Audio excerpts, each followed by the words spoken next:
سال بعد آیا، لیکن 2018 کے بعد 6% ترقی کو پہلے سال 1.7% پہ اور اگلے سال نیگیٹو گروتھ میں پھینک دیا گیا۔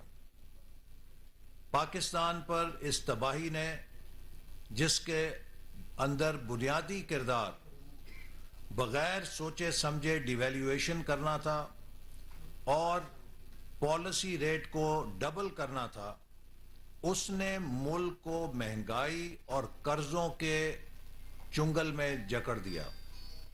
اور پاکستان کا ہر شہری جانتا ہے کہ ہر سال 2018 کے بعد پاکستان کے لیے مشکلات میں اضافے کا سال بنا۔ 2019، 20، 21 اور 22 میں مسلسل پاکستان کی معیشت لڑکتی رہی، اور آخری سال جو وہ 6% کا دعویٰ کرتے ہیں، اس کی ترقی کی وجہ یہ ہے کہ ہمارا اس سے پہلے سال نیگیٹو گروتھ ریٹ تھی۔ تو جب آپ کا لو بینچ مارک ہوتا ہے تو اس میں تھوڑی سی ترقی جو ہے وہ بھی بہت ابھر کے نظر آتی ہے، لیکن مجموعی طور پہ 4 سالوں میں پاکستان کی معاشی صلاحیت کو تباہ کیا گیا، اسے انفلیشن میں اور قرضوں کے اندر جکڑا گیا۔ پاکستان کی تاریخ کے 80% قرضے ان 4 سالوں کے اندر لیے گئے، اور اس کی ایک جھلک اس سے آپ اندازہ کر سکتے ہیں کہ 2018 میں قرضوں کی ادائیگی کی مد میں شاید 1700 ارب کے قریب ہم ادا کرتے تھے۔ تقریباً 1700 ارب روپیہ پاکستان کی ڈیٹ سروسنگ کا بوجھ تھا۔ 2022-23 میں یہ بوجھ 5000 ارب کے قریب پہنچ چکا ہے۔ اس میں تقریباً 3 گنا اضافہ پی ٹی آئی کی حکومت کر کے گئی ہے، اور آج عملاً صورتحال یہ ہے کہ تمام وفاقی حکومت کے وسائل تقریباً 100% قرضوں کی ادائیگی میں جا رہے ہیں، اور باقی جتنے اخراجات ہیں ان کے لیے اس خسارے کو ادا کرنے کے لیے، پورا کرنے کے لیے مزید قرضوں کی ضرورت ہوگی۔ کیا یہ صورتحال ایک آزاد ملک کے لیے قابل قبول ہے؟ ہم ایک دوراہے پہ کھڑے ہیں۔ جو تباہی ہمیں ورثے میں ملی ہے، اگر ہم بھی سیاسی فیصلے کریں تو ایک ایسا گڑھا کھود کے جائیں گے کہ جس سے شاید نکلنا کسی کے بس کی بات نہیں ہوگا۔ لیکن اس حکومت نے پاکستان کی معیشت کو دوبارہ بحال کرنے کے لیے اپنے اوپر ایک قومی چیلنج عائد کیا ہے۔ ہم کسی سیاسی مصلحت کے تحت حکمرانی نہیں کر رہے، ہم قومی مفاد کے تحت حکمرانی کر رہے ہیں۔ اس وقت سب سے بڑا چیلنج یہ ہے کہ ہم پاکستان کی معیشت کو اور پاکستان کی لا اینڈ آرڈر کی سچویشن کو کیسے نارملائز کریں۔ پچھلی حکومت نے جہاں 4 سالوں میں معیشت کی بنیادوں کو کھوکھلا کیا، وہیں وہ دہشت گردی کی اس جنگ کو جسے ہم 2018 میں جیت کر گئے تھے، اسے بھی انہوں نے نظر انداز کیا، اور 4 سالوں کے اندر مسلسل ایسے اقدامات اٹھائے کہ جن کے ذریعے سے دہشت گردوں کو دوبارہ سر اٹھانے کا موقع ملا۔ پاکستان نے اگر ترقی کرنی ہے تو اس میں انتہا پسندی کے لیے کوئی گنجائش نہیں ہے۔ پاکستان میں دہشت گردی کے لیے کوئی گنجائش نہیں ہے۔ پاکستان ایک آئینی ملک ہے، اور کوئی ایسا گروہ جو پاکستان کے آئین کو تسلیم نہیں کرتا، اس کے لیے پاکستان میں کوئی گنجائش نہیں ہے۔ پاکستان ایک پلورلسٹک سوسائٹی ہے جس کے فنڈامنٹل رائٹس آئین کے اندر دیے گئے ہیں، اور پاکستان کی اس شناخت کو جو پاکستان کا آئین اسے بحیثیت اسلامی جمہوریہ پاکستان دیتا ہے، کوئی تبدیل نہیں کر سکتا۔ لہذا کچھ چیزیں ایسی ہیں کہ جو سیاست سے بالاتر ہیں۔ ہم مسلم لیگ نون ہو سکتے ہیں، ہم پی ٹی آئی ہو سکتے ہیں, ہم پیپلز پارٹی ہو سکتے ہیں, ہم کسی اور جماعت سے ہمدردی رکھ سکتے ہیں, لیکن کچھ چیزیں ایسی ہیں کہ جس پر ان سیاسی شناختوں سے بالا تر ہو کے ہمیں بحیثیت پاکستانی سوچنا ہے اور بحیثیت پاکستانی عمل کرنا ہے. پاکستان کی معیشت اور پاکستان کا امن دو ایسے شعبے ہیں کہ جن میں کوئی سیاست نہیں کی جا سکتی. اس لیے میں امید کرتا ہوں کہ پی ٹی آئی جو پاکستان کی ہی ایک سیاسی جماعت ہے, اور عمران خان جو 4 سال تک پاکستان کے مضبوط ترین وزیر اعظم جس ملک نے انہیں بنایا اور انہوں نے اس کا پروٹوکول انجوائے کیا, وہ اس ملک کے ساتھ دشمنی روا نہیں رکھیں گے, وہ اس ملک کے مفادات کا خیال کریں گے. آج کوئی پاکستان کا دشمن ملک, حتیٰ یہ کہ ہمارا ہمسایہ ملک, اس کے کسی میڈیا میں, کسی چینل میں, اس کے کسی مبصر کے زبان سے ابھی تک میں نے یہ لفظ نہیں سنا کہ پاکستان کولیپس کرنے لگا ہے. خدا نخواستہ میں نے کسی پاکستان کے دشمن سے نہیں سنا کہ پاکستان خدا نخواستہ ڈیفالٹ کرنے لگا ہے. لیکن پی ٹی آئی کی قیادت اور عمران خان مسلسل پاکستان کے خلاف ایک نفسیاتی جنگ برپا کیے ہوئے ہیں.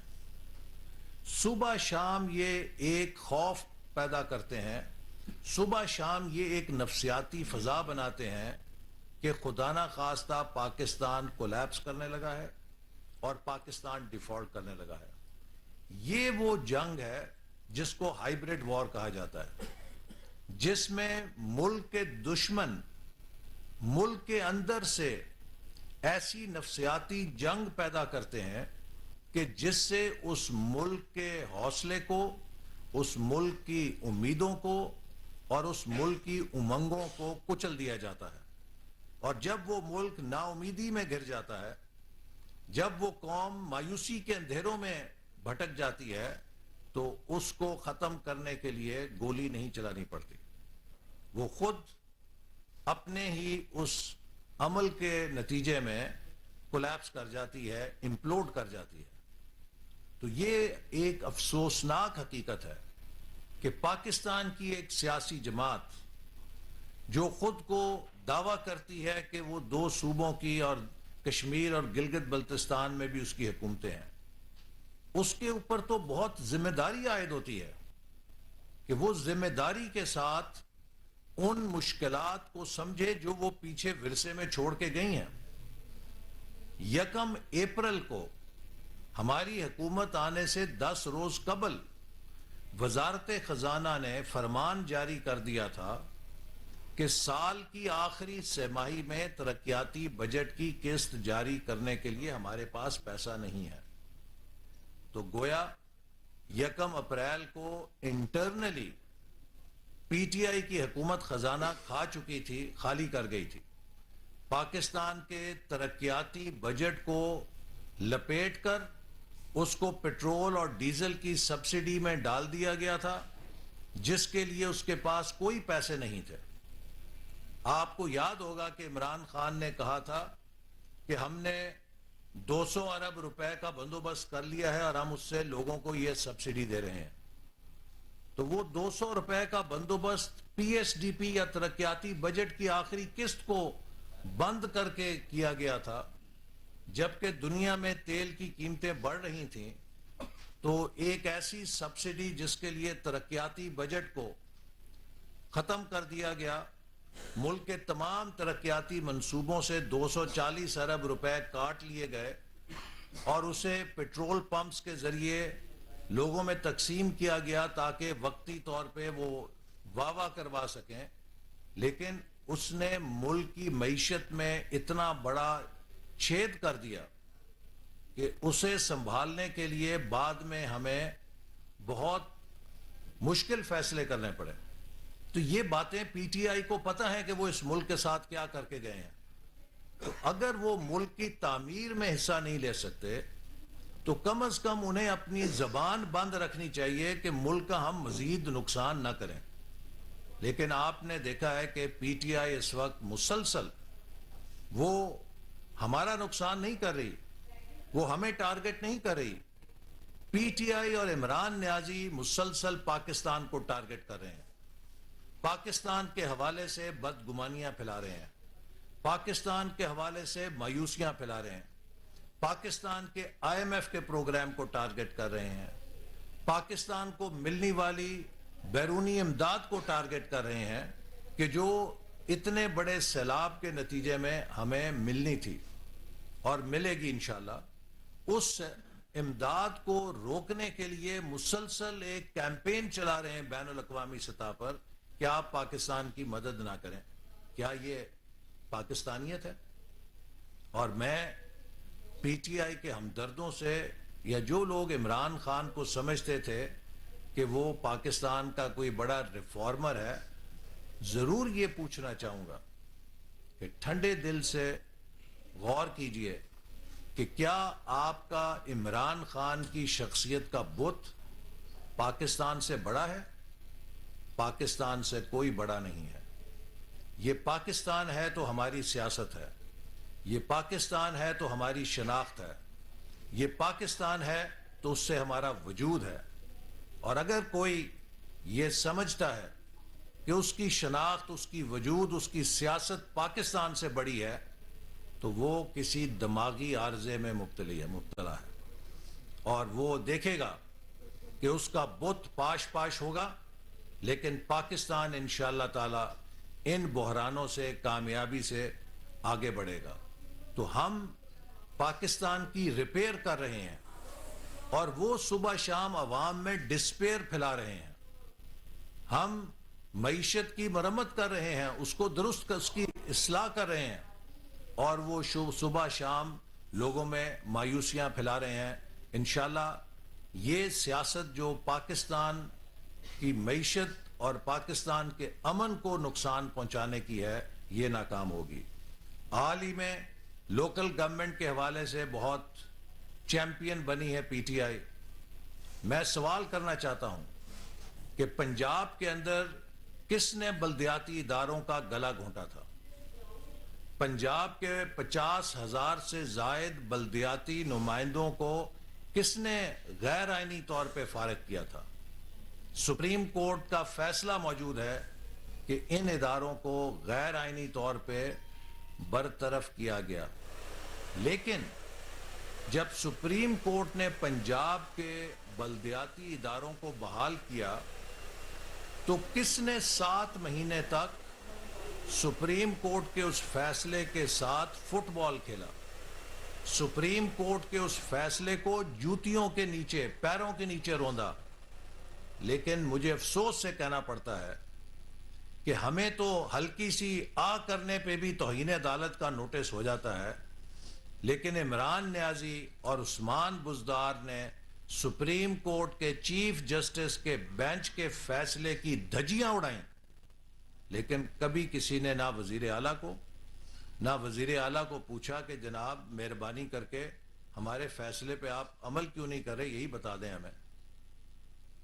میری ادب سے عدلیہ سے درخواست ہے کہ عوام کے اندر یہ تاثر گہرا ہوتا جا رہا ہے کہ عمران نیازی کو عدالتی استثناء حاصل ہے, عمران نیازی کو عدالت سے این آر او ملتا ہے, اور اس کے مخالفین جو ہیں وہ قانون کو ان کو استعمال کیا جاتا ہے کہ قانون کے شکنجے میں آئے.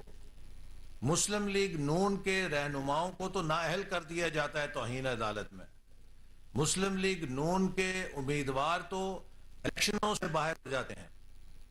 عمران نیازی ججوں کی توہین کرے, خاتون جج کی توہین کرے, سپریم کورٹ کے فیصلوں کو روندے, اس کو استثناء حاصل ہے. یہ چیز یقیناً وہ لوگ جو عدالت کا احترام کرتے ہیں سمجھتے ہیں کہ عدلیہ کسی بھی ملک کے اندر آئین اور قانون کی حکمرانی کے لیے بیک بون ہے. تو میں کسی قسم کا توہین نہیں کر رہا, ادب کے ساتھ, نہایت ہی ادب کے ساتھ عرض کر رہا ہوں کہ ہماری اعلیٰ عدلیہ کو اس چیز کا نوٹس لینا چاہیے کہ ایک شخص آئین اور قانون کو رونتا ہے لیکن اس کی کوئی باز پرس نہیں ہے. تو یہ معیار سب کے لیے ایک جیسا ہونا چاہیے. اور میں ابھی تک یہ سمجھنے سے قاصر ہوں کہ 7 مہینے تک سپریم کورٹ کے فیصلے پر عمران خان نے عمل نہیں کیا, عثمان بزدار نے عمل نہیں کیا, لیکن ان سے کسی نے کیوں پوچھ گچھ نہیں کی. اسی طرح پنجاب کے اندر 2018 میں عوام نے مسلم لیگ نون کو مینڈیٹ دیا. آج پاکستان کے اندر سیاسی عدم استحکام کی بڑی وجہ یہ ہے کہ پاکستان کے سب سے بڑے صوبے سے اس کا مینڈیٹ چھینا گیا ہوا ہے. 2018 میں پنجاب کے عوام نے مسلم لیگ نون کو مینڈیٹ دیا, وہ مینڈیٹ اسے چھینا گیا اور عثمان بزدار کی صورت میں پنجاب کو سزا دی گئی اور پنجاب کی انتظامی صلاحیت کو, پنجاب کی ترقی کو تباہ و برباد کیا گیا. اور جب ووٹ آف نو کانفیڈنس کے ذریعے اس صورتحال کی کریکشن ہوئی تو پھر عدالتی مداخلت کے ذریعے پی ٹی آئی کی حکومت کو بحال کر دیا گیا. اور اس فیصلے نے پاکستان کے آئین کے مطابق ان اراکین کے حق کے ووٹ کو شمار نہیں کیا جس کے اوپر تمام قانونی ماہرین متفق ہیں کہ that tent amounts to rewriting the constitution. اور آج بھی وہ ریویو پٹیشن سپریم کورٹ میں پڑی ہے, اس پر فیصلہ کیا جانا چاہیے کہ جو پاکستان کے آئین میں اراکین اسمبلی کے پاس عدم اعتماد کے ووٹ میں ووٹ ڈالنے کا حق ہے, کیا اسے سپریم کورٹ کا فیصلہ چھین سکتا ہے یا اس کو صرف پاکستان کا آئین ان سے چھین سکتا ہے. لہذا ایک دوبارہ پنجاب کے اوپر حکومت مسلط کر دی گئی جس کے پاس 2018 کا مینڈیٹ نہیں ہے اور اسے عدالتی فیصلے کے ذریعے مسلط کیا گیا. اور آج کیا انجام ہے کہ تقریباً 559 ارب روپے کا جو ڈیولپمنٹ فنڈ ہے وہ چند ماہ کے اندر اڑا دیا گیا ہے اور کسی کو نہیں پتا وہ کہاں گیا ہے.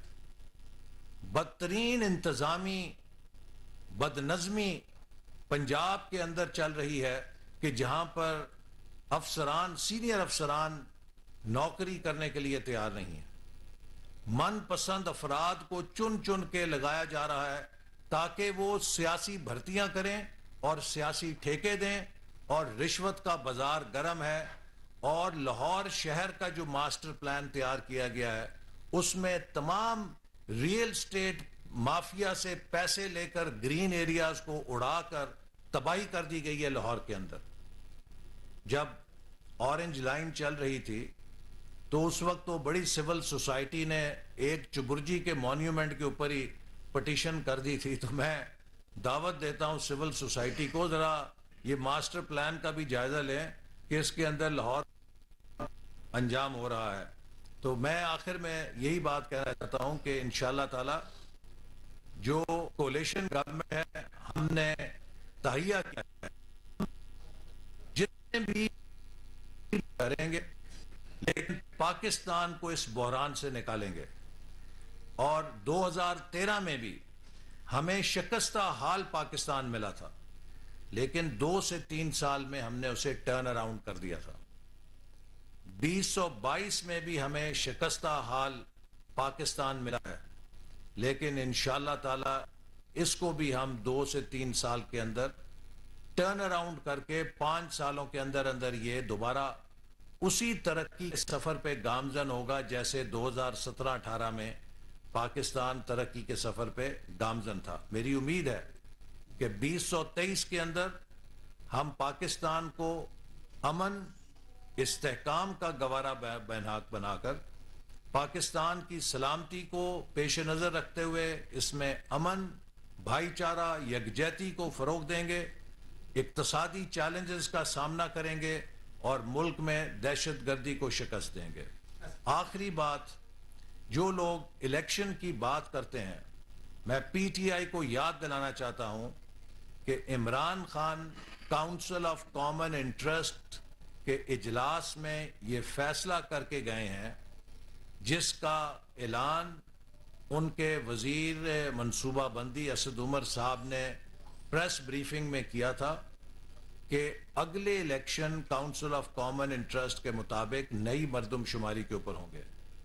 یہ ایک آئینی ضرورت ہے کہ نئی مردم شماری مکمل ہونے کے بعد آئندہ عام انتخابات کا انعقاد کیا جائے، چونکہ پچھلی مردم شماری پہ صوبہ سندھ نے اعتراض کیا تھا اور اس کی مشروط منظوری دی تھی کہ اس کے اوپر نیا الیکشن نہیں کیا جائے گا، تو لہٰذا اپریل 30 تک نئی مردم شماری کے نتائج آئیں گے۔ اس کے بعد 4 ماہ الیکشن کمیشن کو درکار ہیں آئین کے مطابق حلقہ بندی کرنے کے لیے، تو یہ اگست تک سائیکل پہنچتا ہے اور اگست میں ہی اسمبلیوں کی مدت مکمل ہوتی ہے، اور اس کے بعد پھر 60 دنوں میں جنرل الیکشن کا ٹائم فریم ہے جو اکتوبر 2023 بنتا ہے۔ تو اس کے علاوہ یہ بات بھی پیش نظر رہنی چاہیے کہ جو اس وقت ملک کی معاشی صورتحال پی ٹی آئی چھوڑ کے گئی ہے اور جو اس وقت سیکیورٹی کی صورتحال ہے، کیا ہم 4 ماہ کے لیے ملک میں ویکیوم یا خلا پیدا کر سکتے ہیں کہ جب کوئی مستقل حکومت نہ ہو، ایک نگران حکومت ہو جس کا آئینی مینڈیٹ صرف اسے الیکشن کی نگرانی تک محدود کرتا ہے؟ اس وقت ہم ایک بہت پل صراط سے گزر رہے ہیں۔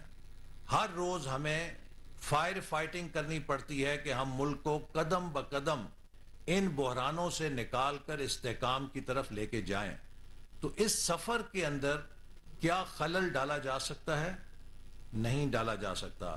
میں پھر کہوں گا کہ ایک شخص کی انا، ایک شخص کی ضد اور ایک شخص کی جو نفرت ہے، ایگو ہے، اس کے آگے ملک چھوٹا نہیں ہے، ملک بہت بڑا ہے، اور ہم پاکستان کو ایک شخص کی ضد کی بھینٹ نہیں چڑھا سکتے۔ انشاءاللہ پاکستان آگے بڑھے گا، اور 2023 میں ہماری دعا ہے کہ اللہ تعالیٰ پاکستان کو 2022 کے مقابلے میں زیادہ پرامن بنائے اور زیادہ مستحکم بنائے۔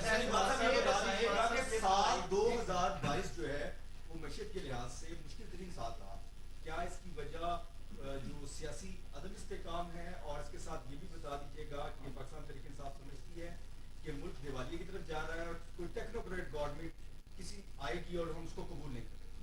دیکھیے 2022 معاشی طور پہ سخت ترین اس وجہ سے رہا کہ ایک تو ہماری معیشت 1 جنوری 2022 سے زوال کی طرف تیزی کے ساتھ جا رہی تھی، اور جب آپ معیشت کو سلائیڈ کر دیں، یوں نیچے کی طرف ڈال دیں، تو معیشت کار نہیں ہے کہ اس کا سٹیئرنگ موڑیں گے تو مڑ جائے گی۔